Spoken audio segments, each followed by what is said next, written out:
watching Monday's Not Just Crew.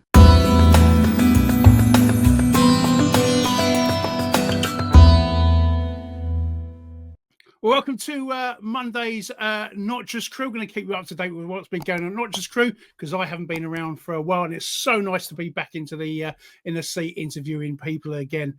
Now, as you know, we cover addiction a lot in this on this channel, but one that keeps coming to mind is an addiction, and it's a very serious addiction to training courses. Now, as you know, our fellow correspondent Simon Costello he's at it again, so I'm gonna have to bring him in to find out what is going on with him and training courses. Simon, welcome back. Now, this before you say anything, this is getting quite serious now. This is the fourth training course you've had in the last year. What is going on in the last year? That's pushing it, isn't it? No, I was actually just thinking about this the other day. It's like my first ever training course that I did was at Virgin back in '98. And then obviously 12 years at Virgin. And then I did another training course with Flybe. They roughly last about 5 to 6 weeks, learning all new aircraft. And then when I took that step away from aviation and joined the ambulance service, that was another like 6-7 weeks training. All medical practices and stuff like that. So that was quite intense, all pass and fail. And then in 2022, I took a step back into aviation, did my Qantas training. That was 6-7 weeks. And then Swissport on dispatch. That was another 4 weeks training course, learning everything to do about weather formations and dispatching aircraft. And then TUI, again, 5 weeks. And now I'm joining Ascend, and I'll start the training this Thursday, and that's going to be another 5-week training course. So people keep saying to us, I don't know how you can be bothered to do a training course, but you know, I'm used to them now, and when I'm sitting and I'm doing them, I quite enjoy them. Can I say that? I don't mind them. You know what I mean? It's like you're learning all new things with a whole new operation, whole new aircraft. You're meeting all new people again who are stressing out and going through the mental torture of exams again and learning new procedures. So, don't mind. A lot of time on these courses, do your colleagues are always quite amazed at how chilled out you are about these courses? Because to say you seem to actually quite thrive off them. Yeah, they're like. Firstly, that just I don't know how you can be bothered to go through them, and it's like that's totally fine. It's like I don't mind doing them. It does get more difficult because I've got so many different aircraft past and present in my head, and the procedures and the evacuation drills and everything's very different variants on what you've learned previous. So the odd thing does keep coming into my mind where it's like, well, like, let's say, remember the night's briefing? Yeah. And it was like nature intention, time, exits, and signal to brace.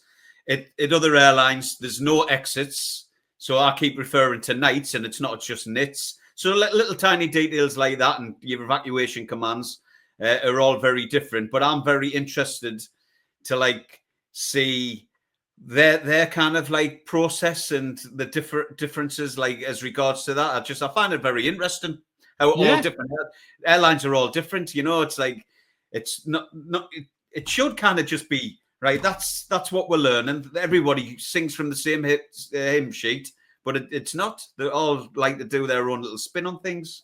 Yeah. Well, no, I actually think if you take an interest in the actual course you're doing, firstly, you come out of it a lot more, and secondly, it doesn't seem that hard at all. But this is an exciting new page. Again, considering.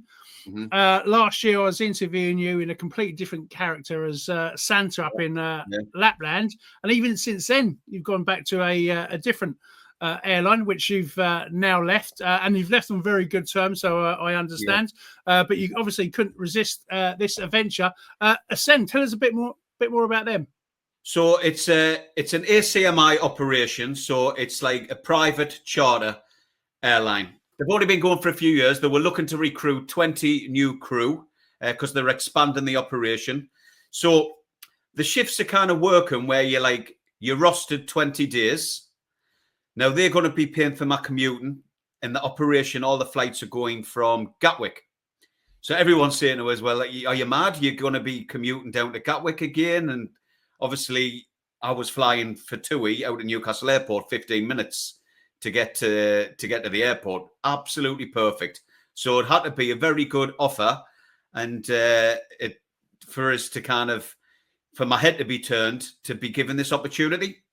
So I'm going to be going in as senior cabin crew member. I'm going to be working and I will be guaranteed to have Christmas off so I can still go off and do Lapland. But Ascend Airways are basically private charter. So just say, Trevor Jenkins, millionaire, businessman, you want to take your party of 30, 40 people to Lagos, because that's you love it so much. And then you will obviously get in touch with Ascend. We will provide you with the crew, the aircraft, and take your whole party over to Lagos for the duration that you want to stay there. So it's just say you want to stay there for 4 days. You're doing some sort of presentation or some promotions out there. We'll stay with the aircraft until you're ready to come home. We'll get to stay in the hotel for that duration. Come back, and then so your rosters are not very stable. You don't really know where you're going from one day to the next. You've got to be very flexible. And then, but like obviously you're going to be used within that 20-day period. So I could be flying anywhere where you require to work. I know at the moment they're out in Algeria. They also cover flights for TUI, Wizz Air, Ryanair. So we're a backup operation for those guys. Say something's gone wrong with their aircraft or they need additional support with their services. They'll get in touch and hire Ascend. They'll use our crew, our planes, all 3 737 Boeings, Maxes, which 189 config on it. So it's exactly the same plane as that I've been used to flying for TUI the last year and a half. And yeah, it's going to be an exciting time. I'm really looking forward to meeting new people, to flying to all those destinations that I used to fly to many, many years ago.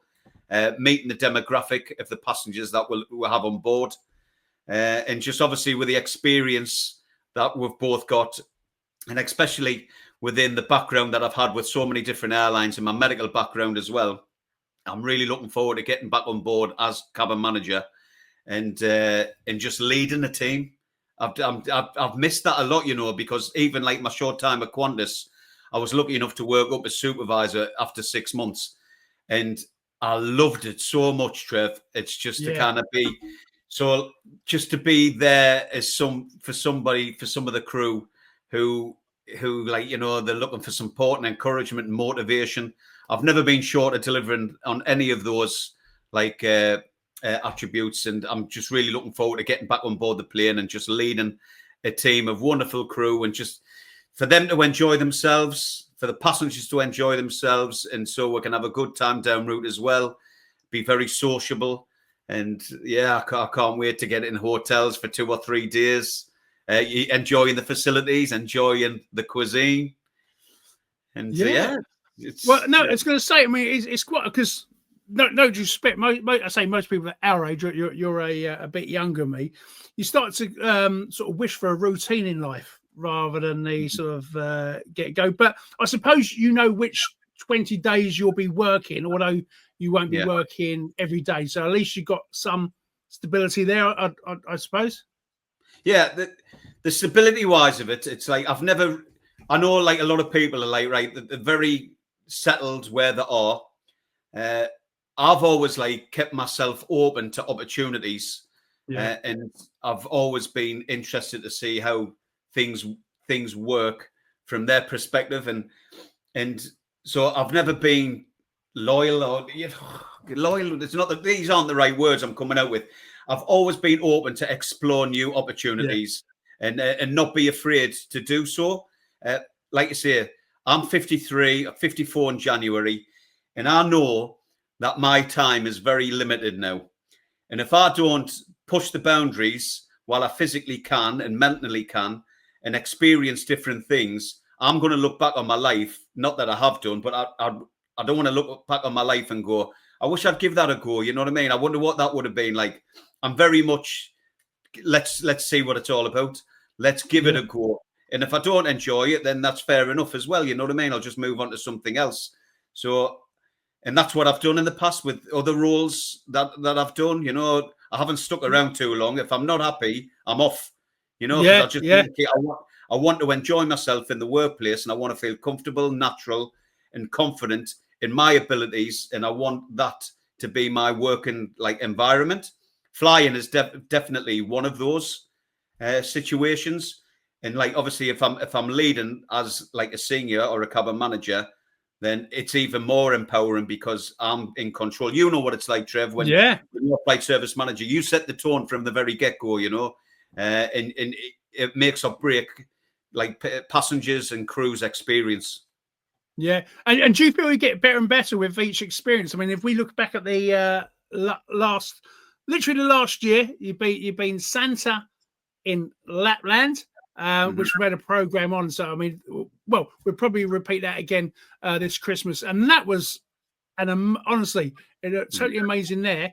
And then he literally he went straight back to flying with charter TUI. It says he had a great time then. And before then, I'm trying to get this in order correctly. When were you a dispatcher? Was that before you went to Lapland, or was that slightly after? It was before I went to Lapland. So that's what I mean. You've done so many. But even that was a new experience, being on the other side. I only joined Qantas. I mean, so it's only 2025 now, but I joined Qantas in October 2022. So I've done a year of Qantas, and then I did dispatch. Yeah. And then TUI. And then Lapland, and then back to TUI this year. Yeah. It's only in the space of 3 years I've kind of had Qantas, dispatch, and TUI, and Santa, and now Ascend, all that in the space of 3 years. But my time at Qantas just seems like a million years ago now. But I know it's not. But I want to fit in as much as I possibly can while I physically still can. Well, you are. I'm still enjoying it. Yeah. I mean, the audience won't know, but literally, for the Formula One racing, you were literally dispatching for helicopters. Yeah, that's it. I mean, opportunities come your way, and I'd be a fool to pass them up, you know. And you're getting paid to do this job, to do these roles, but it's all about the experiences. And I want to sit back and have my grandkids and tell them all these stories. And I want to be that granddad where it's oh my God, here he goes again. He's got another, he's done that as well. Oh, he's done that. He's met these people and he's been to this country. I want to have those feelings and experiences as much as I possibly can while I still can. Yeah. Just cram it all in, Trev. Cram it in there. Well, you have. I mean, one of the reasons we sort of set up not just crew was the experience you can get, different roles you can go into. Which you've literally proved by literally doing it. But I mean, look, just go back to that helicopter one. I mean, was that just did that opportunity just come out of nowhere where you signed up to an agency? How did that role come about? Well, it was because not just crew. So you get paid. I'll not mention individuals' names, but they work for this organisation, Air Charter Service, and they were looking for members of our community to do roles covering events, also to cover when the VIP jets and the private jets come into the airports, just Manchester, Newcastle, Teesside, whatever. They needed people who work for them and represent them to welcome the people coming in or dispatching the aircraft going out. So they were looking for people in not just crew.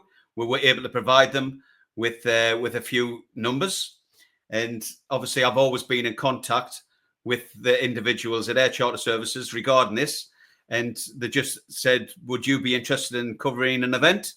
Which was obviously over Silverstone, and I was like, absolutely, everything paid for, your hotel accommodation, and just dispatching the helicopter. The amount of helicopters, there was about 400 different movements on this Sunday. There were wasps flying in the air. And we've got our own air traffic control tower, portable, obviously. It's, with our own air traffic controllers.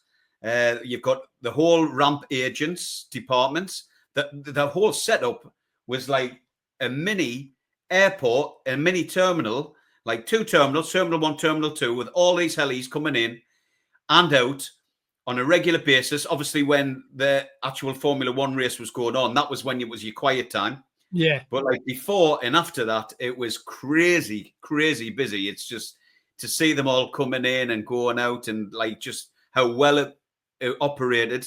It's such a wonderful organisation, Air Charter Service, and the managers and the team leaders there do an amazing job, and they really look after the staff.